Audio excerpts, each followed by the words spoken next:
అంశాల గురించి తెలుసుకుందాం. సాధారణంగా మనకు సైన్స్ సంబంధించి 30 మార్కులు మనకు టెట్లో వస్తాయి. మనకు ఒక అవగాహన ఉన్నది పేపర్ 2లో. ఈ 30 మార్కుల్లో భౌతిక రసాయన శాస్త్రము 12 మార్కులు, జీవశాస్త్రము 12 మార్కులు, కంటెంట్ విషయానికి సంబంధించిన ప్రశ్నలు వస్తాయి. 6 ప్రశ్నలేమో సైన్స్ పెడగాజీ అంటే బోధనా పద్ధతుల కిందికి వస్తాయి. మనకు జీవశాస్త్రం సంబంధించినటువంటి సిలబస్ మొత్తాన్ని ఒక బ్రీఫ్గా మనం ఇక్కడ చూస్తున్నాం. ఈ యొక్క మొత్తం సిలబస్లోంచి మనం ఈరోజు తీసుకునే టాపిక్ పోషణ.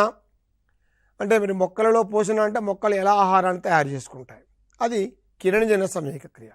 అదే రకంగా మొక్కలలో కూడా శ్వాసక్రియ ఎలా జరుగుతుంది, మరియు మొక్కలలో జరిగేటువంటి ప్రసరణ విసర్జన లాంటి అంశాలు మనం ఈరోజు పరిశీలిద్దాం.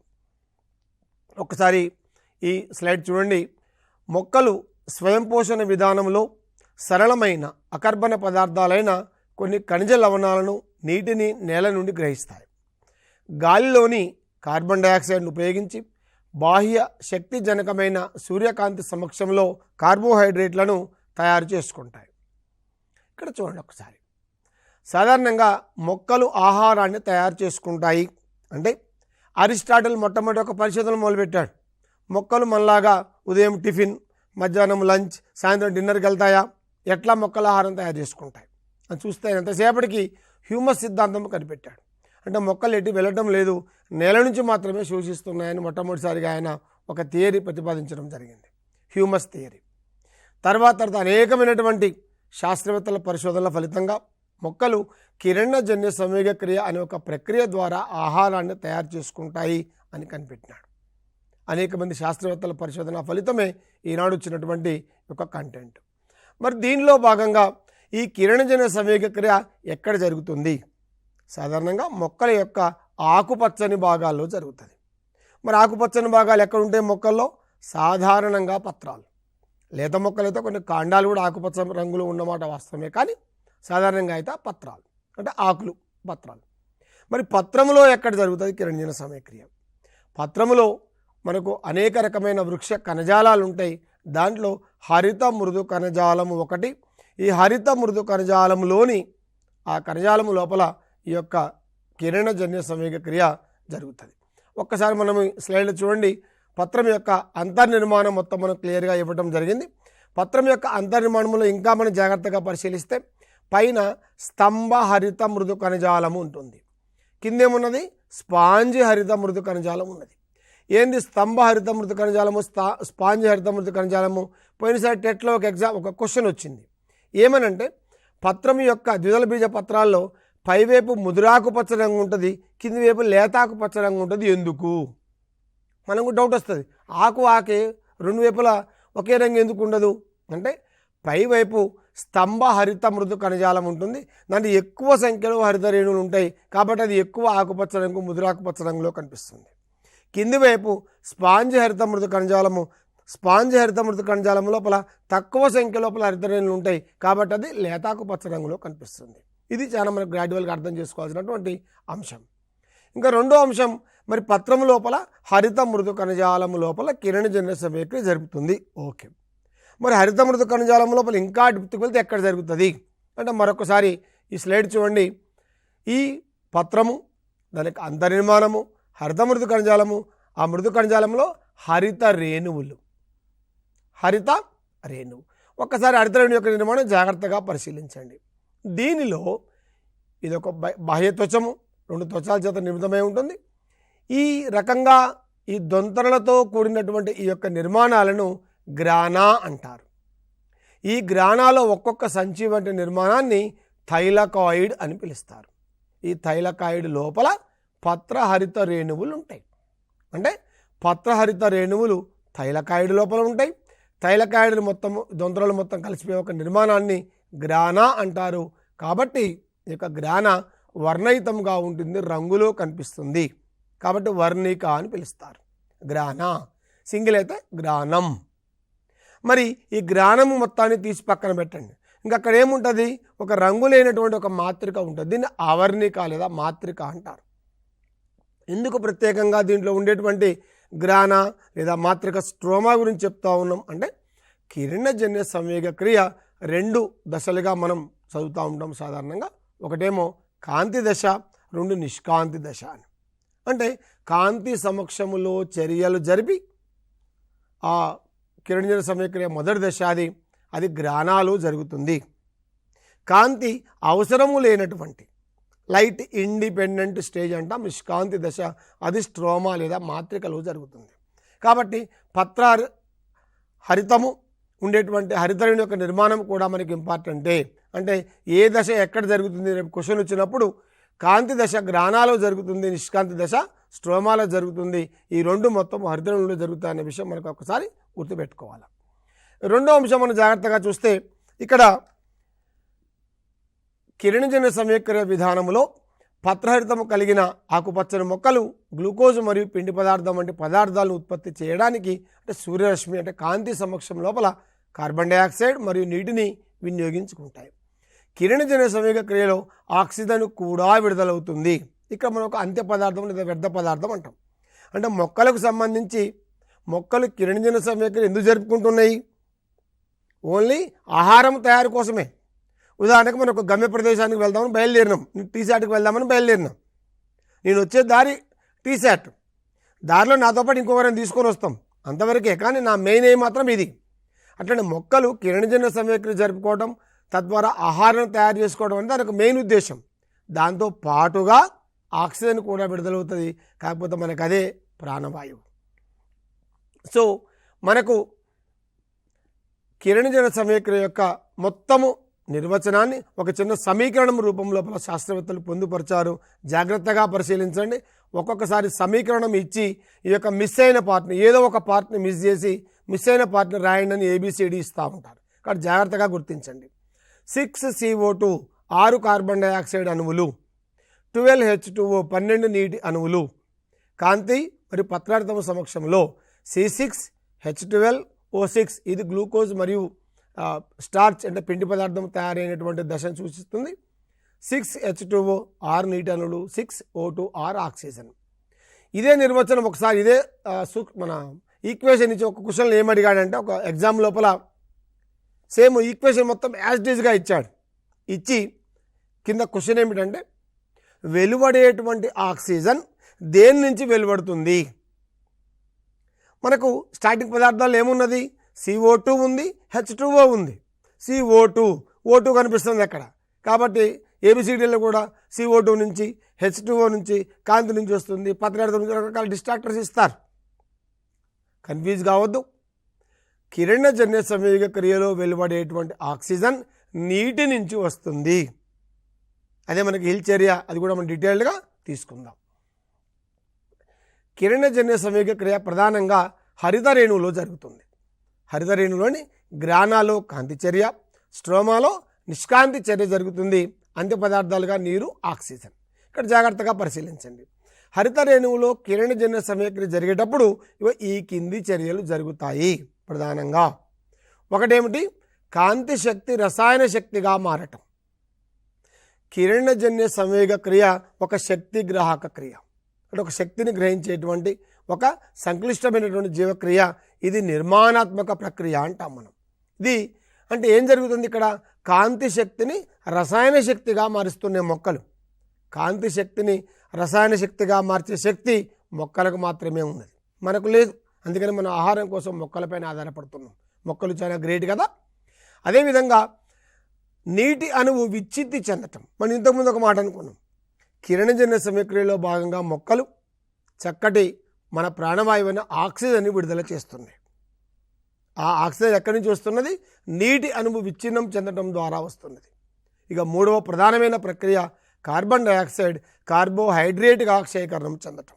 ఈ మూడు ప్రక్రియలు కిరణజన్య సమయక్రియలో ఒకదాని వెంట ఒకటి వరుసగా జరుగుతాయి. ఒక్కసారి ఒకటో ప్రక్రియ జాగ్రత్తగా చూడండి. కాంతి శక్తి రసాయన శక్తిగా మారటం. దీన్ని మనం కాంతి దశ కింద చేసుకుంటాం. కాంతి దశ లోపల సూర్యకాంతి పత్రహరిత అణువుపైన పడినప్పుడు అది వెంటనే ఉత్తేజితం చెందుతుంది. ఈ యొక్క పత్రహరితము సూర్యశక్తిని గ్రహించి, కరెక్ట్ చెప్పాలంటే సూర్యశక్తిలో ఉన్నటువంటి అంటే కాంతి కిరణాల్లో ఉన్నటువంటి ఫోటాన్ అనబడేటువంటి కాంతి శక్తిని గ్రహించి ఆ యొక్క మొక్కలు రసాయన శక్తిగా మార్చుకుంటాయి. రసాయన శక్తిగా మార్చుకొని మరి కాంతి దశలో ఏం విడుదలవుతుంది? ఏటీపీ, NADPH2 అనే ఒక 2 పదార్థాలు విడుదలవుతాయి.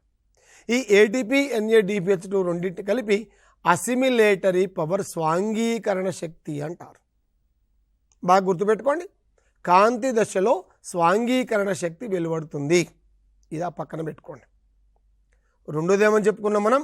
నిష్కాంతి దశ అంటున్నాం. నిష్కాంతి దశ అంటే కాంతి అవసరము లేనటువంటి దశ. మరి ఏదైనా ఒక జీవక్రియ జరగడానికి శక్తి కావాలి కదా, మరి ఇక్కడ కాంతి అవసరం లేదంటున్నాం. మరి ఎట్లా జరుగుతుంది అంటే కాంతి దశలో ఏదైతే స్వాంగీకరణ శక్తి వెలువడిందో దాన్ని ఉపయోగించుకొని నిష్కాంతి దశ జరుగుతుంది. ఈ కాంతి దశలోనే నీటి అణువు విచ్ఛిన్నం చెందటం కూడా ఉంటుంది. ఒకసారి మనం దాన్ని కూడా జాగ్రత్తగా పరిశీలిద్దాం. ఇక్కడ చూడండి, ఒక 2 అంశాలు మనం ఈ కిరణజన్య సమీకరణకు సంబంధించిన అంశాలను జాగ్రత్తగా మనకి ఎగ్జామ్ పాయింట్ ఆఫ్ వ్యూలో ఏం అడగొచ్చు. ఆక్సిజన్ కనుగొన్నది జోసెఫ్ ప్రీస్ట్లీ, కానీ పేరు పెట్టింది మాత్రం లెవోయిజియర్. ఎప్పుడు మనకి ఇది ట్విస్ట్ అవుతుంటుంది. ఆక్సిజన్ కనిపెట్టిందని జోసెఫ్ ప్రీస్ట్లీ, లెవోయిజియర్ పేరు చేయగానే అరే ఇద్దరి పేరు మనకు గుర్తుంది, కనుగొన్నది ఎవరు, పేరు పెట్టింది ఎవరు, గుర్తుపెట్టుకోవాలి. రెండవది, సల్ఫర్ బ్యాక్టీరియా పైన మొట్టమొదటిసారిగా వాన్ నీల్ అనే శాస్త్రవేత్త ప్రయోగాలు జరిపాడు. కాంతి పాత్ర పైన ప్రయోగాలు జరిపినప్పుడు అక్కడ సల్ఫర్ బ్యాక్టీరియా కాబట్టి మామూలు మొక్కలలాగా ఆక్సిజన్ వెలువల్లే, సల్ఫర్ వెలువడింది అంతే ఉత్పన్నంగా. అంటే బ్యాక్టీరియా ఆహార పదార్థాలు తయారు చేసుకున్నది అంతే ఉత్పన్నంలో బై ప్రోడక్ట్ ఏర్పడ్డది మాత్రం ఆక్సిజన్ బదులుగా సల్ఫర్ ఏర్పడ్డది. అదే రకంగా కాంతి పాత్ర పైన ప్రయోగం జరిపింది మాత్రం వాన్ నీల్. అదేవిధంగా ఆకులలో పిండి పదార్థం మనం పరీక్షించడానికి వాడేటువంటి రసాయనం అయోడిన్. ఇవన్నీ మనకు ఒకసారి గుర్తుపెట్టుకోవాలి. ఇది ఒకటి చూడండి, కిరణజన్య సంవేగక్రియ జరపడానికి కొన్ని ఫ్యాక్టర్స్ అవసరమైతే, కొన్ని కారకాలు అవసరమైతే, కారకాలు కావలసినవి అంతే ఉత్పన్నాలుగా మనం 3 అంశాలుగా చూస్తాం. కారకాలలో ప్రధానంగా అవసరమైనటువంటిది కార్బన్ డైఆక్సైడ్. ఈ కార్బన్ డైఆక్సైడ్ అవసరమని నిరూపించే ప్రయోగంలో మనం ఒక రసాయన పదార్థాన్ని వాడతాము. ఆ రసాయన పదార్థం ABCD లైన్గా ఇస్తారు. KOH అంటే potassium hydroxide, calcium hydroxide, aluminium hydroxide, ఇంకో హైడ్రాక్సైడ్ ఇస్తాడు. మనకు హైడ్రాక్సైడ్ బాగా గుర్తుంటుంది. ఇది పొటాషియమా, అల్యూమినియమా, కాల్షియమా, ఏం కంగారు పడాల్సిన అవసరం లేదు. మిగతా హైడ్రాక్సైడ్లకు దీనికి ఒక ప్రత్యేకమైన తేడా ఉంది. ఆ పొటాషియం హైడ్రాక్సైడ్ ఏం చేస్తుందో తెలిస్తే మనకి ఇది గుర్తుపెట్టుకోవడం ఈజీ. పొటాషియం హైడ్రాక్సైడ్ కార్బన్ డైఆక్సైడ్ని శోషిస్తుంది. కాబట్టి CO2 అవసరం అని నిరూపించే ప్రయోగంలో ఉపయోగించే రసాయనం KOH అంటే పొటాషియం హైడ్రాక్సైడ్. ఇక్కడ చూడండి, మొక్కలలో కిరణజన్య సమయక్రియ జరుగుతుంది. ఆ సమయక్రియలో కాంతి అవసరము అని నిరూపించేటువంటి ప్రయోగం లోపల ఉపయోగించే పదార్థాలు, పరికరాలు ఏమేమి ఉన్నాయి అని అడిగే క్రమంలో లైట్ స్క్రీన్ పరికరం వాడతాం. అక్కడ పిండి పదార్థం పరీక్ష చేసేటప్పుడు అయోడిన్ వాడతాం. ఇది సాధారణంగా మనం చెప్పుకుంటాం. బాగా గుర్తుపెట్టుకోవాల్సిన అంశం ఏమిటంటే పిండి పదార్థం ఏర్పడిన తర్వాత ఈ యొక్క పత్రాన్ని ఒక ప్రత్యేకమైన రసాయనములో వేసి మరిగిస్తారు. ఏదా రసాయనము? పత్రాన్ని నీళ్ళలో వేసి ఉడికిస్తామైతే పత్రం మొత్తం ఉడికిపోతుంది. కానీ పత్రాన్ని మిథైలేటెడ్ స్పిరిట్లో వేసి బాయిల్ చేస్తారు, వేడి చేస్తారు. అంటే పత్రహరితం మొత్తం కూడా కరిగిపోతుంది. అందులో ఉండి పిండి పదార్థం పైన మనం పరీక్ష చేయడానికి అనుకూలంగా ఉంటుంది. కాబట్టి పత్రహరితాన్ని కరిగించుకునే రసాయనము క్వశ్చన్ వస్తే ఏం చూసుకోవాలి మనం? Methylated spirit. ఇది ఒకసారి మనం జాగ్రత్తగా గుర్తుపెట్టుకోవాలి. మరొకటి, కిరణజన్య సంవేగ క్రియలో ఆక్సిజన్ వెలువడుతుందని నిరూపించే ప్రయోగం. దీంట్లో సాధారణంగా మనం హైడ్రిల్లా మొక్కలు వాడతాం. ఎందుకు హైడ్రిల్లా మొక్కలే వాడతాము? ఇది ఒక సస్పెండెడ్ హైడ్రోఫైట్, ఒక నీటి మొక్క. కాబట్టి మనం గరాటు, ఆ బీకరు ఈ ఒక సెటప్లో పెట్టగానే నేను నీళ్ళలో ఉన్న అని అనుకున్నది ఆటోమేటిక్గా కిరణజన్య సమీకరణం మొదలు పెడుతుంది. మరి ఈ క్వశ్చన్ ఎట్లా అడగవచ్చు? ఒక్కోసారి మనకు కూడా తెలుసు, క్వశ్చన్లలో కొన్ని బొమ్మలు ఇస్తాడు.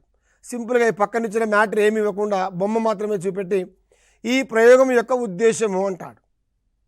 ఏం ఉద్దేశం అంటే ఫస్ట్ ఆఫ్ ఆల్ మనకు గుర్తు రావాలా, అరే ఇది కిరణజన్య సమీకరణకు సంబంధించిన ప్రయోగము, హైడ్రిల్లా మొక్క ఉన్నది అంటే కిరణజన్య సమీకరణలో ఆక్సిజన్ వెలువడుతుంది అని నిరూపించే ప్రయోగం అని ఒక ఐడియా మనకు రావాలి. కాబట్టి డైరెక్ట్ బొమ్మ ఇస్తాడు, ఈ ప్రయోగం యొక్క ఉద్దేశం అని అడుగుతాడు. దాన్ని మనం గుర్తుపెట్టుకోవాలి. రెండోది, కాంతి అవసరమని నిరూపించే ప్రయోగం. నెక్స్ట్ ఇక్కడ ఇంతకుముందు మనం మాట చెప్పుకున్నాం ఏమని, నీటి అణువు విచ్ఛిత్తి చెందటం. దీన్నే మనం నీటి కాంతి విశ్లేషణ అంటారు. దీన్ని మొట్టమొదటిసారిగా 1937లో రాబర్ట్ హిల్ అనే శాస్త్రవేత్త కనిపెట్టాడు. రాబర్ట్ హిల్ నీటి కాంతి విశ్లేషణ. నీటి అణువు H2O H+ OH- విడిపోతుంది. OH- మళ్ళీ విడిపోతుంది, O-2 H+, O-2 మళ్ళీ విడిపోతుంది, 2 ఎలక్ట్రాన్లు, ఒక O నేషెంట్ ఆక్సిజన్. ఈ విధంగా ఒక్క నీటి అణువు నుండి 2 H+లు అంటే 2 ప్రోటాన్లు, 2 ఎలక్ట్రాన్లు, ఒక ఆక్సిజన్ పరమాణువు ఏర్పడుతుంది. అంటే మనకు కిరణజన్య సంక్రియలో 12 ఆక్సిజన్లు కావాలంటే 6O2, కాబట్టి 6 ఆక్సిజన్ అణువులు రావడానికి వీలుగా 12 నీటి అణువులను మనం కిరణజన్య సంక్రియలో తీసుకుంటాం మన ఈక్వేషన్ లోపల. అది బాగా గుర్తుపెట్టుకోండి. ఇదొక విషయం మళ్ళీ జాగ్రత్తగా మనం గమనించండి. మన ఎగ్జామ్ పాయింట్ ఆఫ్ వ్యూలో ఇచ్చినటువంటి విషయాలు. పత్రర్థంలో ఉండే మూలకం మనకి ఎప్పుడు బాగా గుర్తుండే మూలకం ఏంటి? ఐరన్. మన రక్తం ఎర్రగా ఉండడానికి కారణం హిమోగ్లోబిన్. హిమోగ్లోబిన్లో ఏముంటుంది? హీమ్ అంటే ఐరన్, గ్లోబిన్ అంటే ప్రోటీన్. కాబట్టి ఎర్రగా ఉండడానికి కారణం ఐరన్. కాబట్టి రక్తం తక్కువ ఉందంటే ఐరన్ తీసుకోండి అని చెప్తుంటాం మనం. మరి పత్రహితంలో కూడా ఒక మూలకం ఉంటుంది. అదే మూలకము కన్ఫ్యూజ్ చేయమని ఐరన్ రాశారు, మెగ్నీషియం. కాబట్టి మనకు ఐరన్ ఎట్లనో పత్రహితానికి మెగ్నీషియం అట్లా పత్రర్థం ఏ యొక్క రంగు వేరు, పత్రర్థం బి యొక్క రంగు వేరు. పత్రర్థం ఏ నీలి ఆకుపచ్చ రంగులో ఉంటే పత్రర్థం బి పసుపు ఆకుపచ్చ రంగులో ఉంటుంది. అదేవిధంగా గ్రానా మనం ఇంతకుముందు చెప్పుకున్నాం. గ్రానా లోపల ఏదైతే థైలకాయిడ్స్ ఉంటాయో దాంట్లో 250 నుంచి 400 వరకు వర్ణధ అణువులు ఉంటాయి. దీన్ని మనం LHCగా పనిచేస్తాం, లైట్ హార్వెస్టింగ్ కాంప్లెక్స్. అంటే కాంతిని గ్రహించి రసాయన శక్తిగా మార్చేటువంటి యొక్క చర్య అక్కడ గ్రానాలో జరుగుతుంది. జరిగి అసిమిలేటరీ పవర్ ఏర్పడుతుంది. దీన్నే మనం స్వాంగీకరణ శక్తి అంటాం. ఈ స్వాంగీకరణ శక్తిని ఉపయోగించుకొని నిష్కాంతి చర్య జరుగుతుంది. మరొక విషయం స్పష్టంగా మొక్కలలో పోషణలో గుర్తుపెట్టుకోవాల్సింది, మొక్కలు అనగానే అన్నీ స్వయం పోషకాలు ఏం కాదు. ఆకుపచ్చని మొక్కలు స్వయం పోషకాలు. అందులో కూడా ఈ మొక్క కస్క్యూటా మొక్క బంగారు రంగులో కనపడుతుంది. అబ్బా గోల్డెన్ అంటే ఎంత బాగుంటుంది అనుకుంటాం, కానీ ఇది పరపోషకం, ఇతర మొక్క పైన ఆధారపడుతుంది.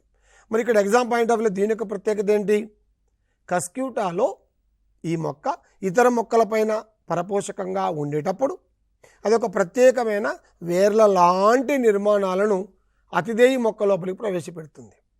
అతిదేయి మొక్క లోపలికి వాటిని ఏమంటారు? వేర్లు కాదు, వేర్ల లాంటి నిర్మాణాలు, వాటిని హాస్టోరియా అంటారు. వేర్ల లాంటి నిర్మాణాలు కస్క్యూటా నుంచి వస్తాయి. ఇవి అతిదేయి నుంచి ఆహారాన్ని శోషిస్తాయి. హాస్టోరియా. ఇక్కడ చూడండి, మొక్కలలో శ్వాసక్రియ సంబంధించి మరి మనకంటే ముక్కు ఉంది, గాలి పీల్చుకుంటా ఉన్నాం, వదిలిపెడతా ఉన్నాం. శ్వాసక్రియ మనకు సాధారణంగా ఒక అవగాహన ఉన్నది. మరి మొక్కలకేమున్నది? మొక్కలో కూడా ముక్కు ఉందా? ముక్కు లాంటి నిర్మాణాలు ఉంటే మొక్కల్లో కూడా అవే పత్రములో ఉండేటువంటి పత్ర రంధ్రాలు. ఇక్కడ దాని యొక్క నిర్మాణం కూడా ఇవ్వడం జరిగింది. ఒకసారి జాగ్రత్తగా చూడండి. ఇది పత్ర రంధ్రం. ప్రతి పత్రరంధ్రంలో ఏమేమి ఉంటాయని అడుగుతుంటాడు. కొన్ని కణాలు ఇచ్చి పత్రరంధ్రంలో లేని కణ అంటే ఆడు అని అడుగుతుంటాడు. జాగ్రత్త చూడండి, ఇది స్టోమా పత్రరంధ్రం. దీని చుట్టూ ఉండేటువంటి ఈ ఆకుపచ్చ ఏమో రక్షక కణాలు, దీని చుట్టూ ఉండేటువంటివి అనుబంధ కణాలు. ఇట్లా స్టోమా, రక్షక కణాలు, అనుబంధ కణాలు, ఇవి ABC. డి ఇంకోటి ఇస్తాడు, ఇచ్చి ఈ బొమ్మలో చూపెట్టిన దానికి సంబంధం లేని కణాలు అంటాడు. మనకి ఈ 3 ఉంటాయి కాబట్టి మిగతాది మనం ఆన్సర్గా గుర్తుంచుకోవాలి. అదే రకంగా కొన్ని కాండాలపైన కూడా అక్కడక్కడ చిట్లినట్టుగా కొన్ని ప్రత్యేకమైన రంధ్రాలు ఏర్పడతాయి. వాటిని లెంటిసెల్స్ అంటారు. ఇక్కడ చూడండి, లెంటిసెల్స్. కాబట్టి పత్రములో ఉండేవేమో పత్రరంధ్రాలు, కాండం పైన ఉండేవేమో లెంటిసెల్స్. బాగా ఈ 2 మనం కన్ఫ్యూజ్ కాకుండా గుర్తుపెట్టుకోవాలి. అదేవిధంగా మొక్కలలో లేదా అసలు శ్వాసక్రియ అనగానే గుర్తుకొచ్చే కణాంగం మైటోకాండ్రియా. మనం కణాంగాల్లో మనం మైటోకాండ్రియా సాధారణంగా గుర్తుండే ఉంటుంది. కాబట్టి మైటోకాండ్రియా అనగానే శ్వాసక్రియకు కారకమైన కణాంగము మైటోకాండ్రియా. సో మరొక బొమ్మ కూడా మనం ఇవ్వటం జరిగింది. ఏంది బొమ్మ యొక్క ప్రత్యేకత? సాధారణంగా వేరు వ్యవస్థ యొక్క విధులు మనకు తెలుసు. వేరంటే ఏముంటుంది? భూమి లోపల ఉంటుంది, శ్వాస స్థాపన, శోషణ, ప్రసరణకు ఉపయోగపడుతుంది. మరి ఇక్కడ వేర్లు ఏం పనిచేస్తున్నాయి? కొన్ని మాంగ్రోవ్ ప్రాంతాల లోపల, ఉప్పునీటి బురద ప్రాంతాల లోపల ఉప్పునీటి బురద కారణంగా ఆ వేర్లకు గాలి అందదు. వేరొక గాలి అందకపోతే ఏమవుతుంది? కుళ్ళిపోతాయి. ఇంకా వేరే కుళ్ళిపోయినాక మొక్క చనిపోతుంది. కాబట్టి ఆ మాంగ్రోవ్ మొక్కలు ఏం చేస్తాయంటే వేర్లపైన ఒక సెపరేట్ వాయుగతంగా కొన్ని ప్రత్యేకమైనటువంటి వేర్లను ఏర్పాటు చేసుకుంటాయి. వీటిని వాయుగత వేర్లు అంటారు. వీటి ద్వారా శ్వాసక్రియ జరుపుతాయి. వీటిని శ్వాసించే వేర్లు అంటారు. వాటిపైన రంధ్రాలని నిమాటోఫోర్లు అంటారు. నిమాటోఫోర్స్. ఈ రకంగా మనకు నిమాటోఫోర్లు ఎక్కడ ఉంటాయి అంటే శ్వాసించే మూలాలు ఎక్కడ ఉంటాయి? ఈ రకమైన క్వశ్చన్స్ మనం వచ్చినప్పుడు ఈ పాయింట్ ఆఫ్ వ్యూలో గుర్తుపెట్టుకోండి. నెక్స్ట్ శ్వాసక్రియ విషయానికి వచ్చినప్పుడు వాయు సహిత శ్వాసక్రియ, అవాయు శ్వాసక్రియ. వాయు సహిత శ్వాసక్రియ అంటే ఏంటి అంటే ఆక్సిజన్ సమక్షంలో జరిగే శ్వాసక్రియ వాయు సహిత శ్వాసక్రియ. ఆక్సిజన్ అతి తక్కువగా లభ్యమైనప్పుడు లేదా అసలు ఆక్సిజన్ తీసుకోకుండా జరిగే శ్వాసక్రియ అవాయు శ్వాసక్రియ. ఇది నిమ్న స్థాయి జీవుల్లో ఉదాహరణకు కిణ్వనం జరగడం ద్వారా వస్తుంది. ఇది ఈస్ట్ ఇథనాల్ ఏర్పాటవుతుంది. అదే లాక్టోబాసిల్లస్ కనుక అవాయు శ్వాసక్రియ జరిపితే అది లాక్టిక్ ఆమ్లం ఏర్పాటవుతుంది. ఇక్కడ మొక్కలలో విసర్జన సంబంధించి కూడా ఒకసారి జాగ్రత్తగా చూడండి. మొక్కలు 2 రకాల పదార్థాలను ఉత్పత్తి చేస్తాయి. ఒకటి ప్రాథమిక జీవక్రియా ఉత్పన్నాలు అంటాం, ఇంకోటి ద్వితీయ జీవక్రియా ఉత్పన్నాలు అంటాం. ఏంటి ప్రాథమిక జీవక్రియా ఉత్పన్నాలు అంటే మొక్కల పెరుగుదల అభివృద్ధికి తోడ్పడేటువంటివి ప్రాథమిక జీవక్రియా ఉత్పన్నాలు. ప్రోటీన్లు, కార్బోహైడ్రేట్లు, క్రొవ్వులు ఉపయోగపడేటి ప్రాథమిక జీవక్రియా ఉత్పన్నాలు. రెండోది ఏంది? మొక్కల పెరుగుదలకు ఉపయోగపడవు కాబట్టి ఇవి ఇతర భాగాల్లో నిల్వ చేసుకుంటాయి, రక్షణ కొరకు అటు పక్కన పెట్టుకుంటాయి. అవి ద్వితీయ జీవక్రియా ఉత్పన్నాలు. ఎందుకు పక్కన పెట్టుకోవాలా అంటే మనలో విసర్జన ఉన్నది. వ్యర్థ పదార్థాన్ని వేరు చేస్తాం, ఎప్పటికప్పుడు బయటకు పంపిస్తాం. మరి మొక్కలలో వ్యర్థ పదార్థాలు వేరు చేస్తాయి కానీ బయటికి పంపించలేవు కదా. ఎప్పటికప్పుడు మొక్కలు బయట వేస్తూ ఉంటాయా? ఏమి వేయవు కదా. కాబట్టి పక్కన రిక్తికలో నిల్వ చేసుకుంటాయి. ఈ నిల్వ చేసుకునే ఆ వ్యర్థ పదార్థాలని ద్వితీయ జీవక్రియా ఉత్పన్నాలు అంటారు. అవి ఆల్కలాయిడ్స్, టానిన్స్, జిగురులు, రెజిన్స్, లేటెక్స్. ఇక్కడ జాగ్రత్త చూడండి, తంగేడు ఇది ఇచ్చేసి దీంట్లో ఉండేటువంటి ద్వితీయ జీవక్రియా ఉత్పన్నం ఏదైనా అడుగుతాడు. ఈ 4 ఆన్సర్లు ఇస్తాడు. ఆల్కలాయిడ్, టానిన్, జిగురులు, రేటస్ ఇవి ఇస్తాడు ఆన్సర్లు. ఏముంటుంది చెప్పండి? తంగేడులో టానిన్స్. మనము తంగేడిని తోల పరిశ్రమలో వాడతారు. తోళ్ళ పరిశ్రమని ట్యానింగ్ అంటారు. అది గుర్తుపెట్టుకుంటే ఆటోమేటిక్గా మనకు ఏవో బట్టి పట్టాల్సిన అవసరం లేదు. Just logic. ట్యానింగ్ అంటే తోలను శుద్ధి చేసే ప్రక్రియ. తోలను శుద్ధి చేసే దాంట్లో వాడేది టానిన్స్. అది తంగేడు శాఖ నుంచి వస్తుంది, తంగేడు. అట్లనే ఇంకో బొమ్మ చూడండి. సెకండ్ బొమ్మలో ఏముంది? తుమ్మ. తుమ్మ నుంచి ఏమొస్తాయి? జిగురులు వస్తాయి. తుమ్మ బంక మనకు తెలుసు కదా అది. ఇది చూడండి పైనస్. వీటి నుంచి ప్రత్యేకమైనటువంటి రెజిన్ నాళాలు ఉంటాయి, దాంట్లో రెజిన్లు వస్తాయి. ఈ రెజిన్లు మనం వార్నిష్, టర్పెంటైల్ వాటిలో వాడతాం, థిన్నర్స్గా వాడతాం. ఆ రెజిన్స్ అనమాట. ఇవి ఈ రకంగా ఈ 3 బొమ్మల్లో మనకు 3 ఒక ప్రత్యేకమైన ద్వితీయ జీవక్రియ ఉత్పన్నాలు చూడొచ్చు. ఇక్కడ పక్కన ఇంకో బొమ్మ కూడా ఉంది, బయోడీజిల్ కోసం జట్రోపా. ఇది చూడండి రబ్బర్ మొక్క. ఇదేంటి? మనము మర్రి కానీ మిగతా మొక్కలు ఆకులు దెంపగానే ఏమొస్తుంది? తెల్లటి పాల లాంటి ద్రవం వస్తుంది. అది లేటెక్స్. మర్రి ఎక్కడైతే లేటెక్స్ ఉన్నదో అట్లనే రబ్బరు మొక్క నుంచి తీసే లేటెక్స్ నుంచి రబ్బర్ తయారు చేస్తారు. అది కూడా మొక్కలు తయారు చేసే ఒక ద్వితీయ జీవక్రియా ఉత్పన్నము. ఓకే, మరి ఆల్కలాయిడ్స్ ఏమున్నాయి? ఇక్కడ చూడండి, ఈ బొమ్మలు మనకు కనిపిస్తున్నాయి కదా. మరి బొమ్మలలో ఏ బొమ్మ నుంచి ఏ ఆల్కలాయిడ్ వస్తుంది? ఒక్కసారి ఇక్కడ జాగ్రత్తగా చూడండి. క్వినైన్. సింకోనా అఫిసినాలిస్ అనే మొక్క నుంచి క్వినైన్ వస్తుంది. క్వినైన్ మనకు బాగా తెలుసు, మలేరియా నివారణ కోసం ఉపయోగపడుతుంది. నికోటిన్.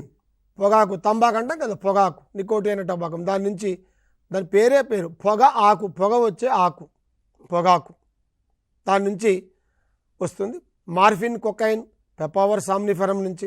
మార్ఫిన్, రిజర్పిన్ రావిల్ఫియా సర్పగంధి మొక్క నుంచి వస్తుంది. అదే రకంగా కెఫిన్, కాఫియా అరాబికా మొక్కల యొక్క విత్తనాల నుంచి వస్తుంది. నింబిన్, అజడిరక్టా ఇండికా మన వేప, స్క్రోపోలమైన్ దతుర మన ఉమ్మెత్త మొక్క నుంచి వస్తుంది. అదే రకంగా ఇతర పైరిథ్రాయిడ్స్ మన క్రైజాంథమం చామంతి నుంచి.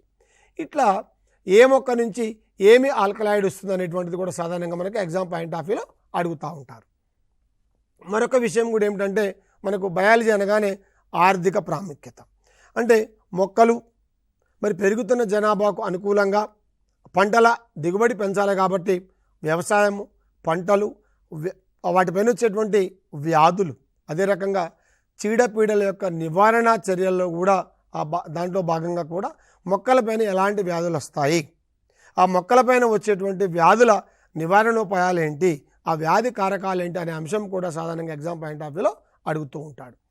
దీనికి సంబంధించినటువంటి మొక్కల యొక్క ఆర్థిక ప్రాముఖ్యత ఇక్కడ ఒకసారి ఎగ్జామ్ పాయింట్ ఆఫ్ వ్యూలో ఏమేమి వస్తాయో ఒకసారి జాగ్రత్తగా చూడండి.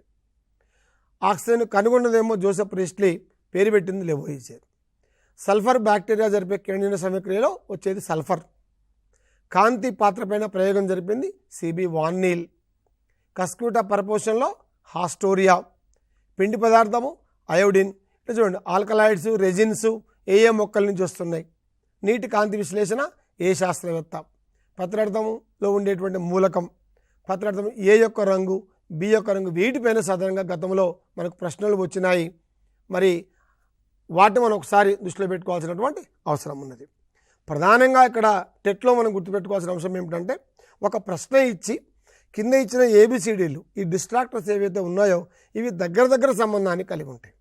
మనం ఒకటి చదివి ఇది అవునట్టుంది, రెండో చదివి ఇది కూడా ఆన్సర్ ఏమో, ఎప్పుడైతే మనం కన్ఫ్యూజన్లో పడతామో మనం సరిగా ఆన్సర్ చేయలేం. కాబట్టి కొంత లాజిక్ ఉందాక ఇంతకుముందు ఏమనుకున్నాం మనం, పొగ ఆకు, దాంట్లో వచ్చేటువంటిది నికోటిన్.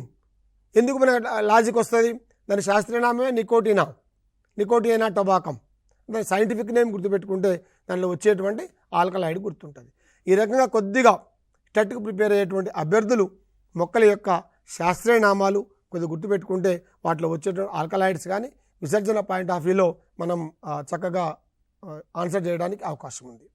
ఈ ఎపిసోడ్లో మనం మొక్కల్లో జరిగేటువంటి కిరణజన్య సమయక్రియ, శ్వాసక్రియ, అదే రకంగా విసర్జన లాంటి అంశాలను చూసాం. మరొక ఎపిసోడ్తో మళ్ళీ కలుద్దాం. నమస్కారం.